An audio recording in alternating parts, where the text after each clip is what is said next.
લો ફેકલ્ટીમાં dean વિરુદ્ધ પોસ્ટરબાજી, એનએસયુઆઈનો seat વધારો મુદ્દે વિરોધ યથાવત. વડોદરાની લો ફેકલ્ટીમાં સીટ વધારાની માંગને લઈને વિરોધ વધુ ઉગ્ર બનતો જઈ રહ્યો છે.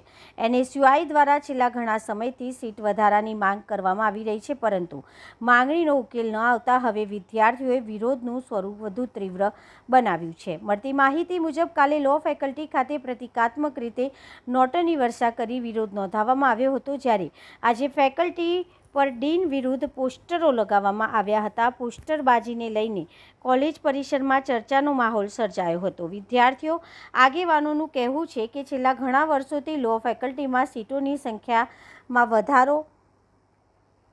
વધારવામાં આવી નથી, જેના કારણે અનેક વિદ્યાર્થીઓને પ્રવેશ મેળવવામાં મુશ્કેલી પડી રહી છે. એનએસયુઆઈ દ્વારા આ મુદ્દે વારંવાર રજૂઆત કરવામાં આવી હોવા છતાં યોગ્ય પગલાં લેવામાં આવ્યા નથી તેવો આક્ષેપ કરવામાં આવ્યો છે. વિદ્યાર્થીઓએ ચેતવણી આપી છે કે જો સીટ વધારવાના મુદ્દે વહેલી તકે નિર્ણય લેવામાં નહીં આવે તો આવનારા દિવસમાં વધુ ઉગ્ર આંદોલન કરવામાં આવશે.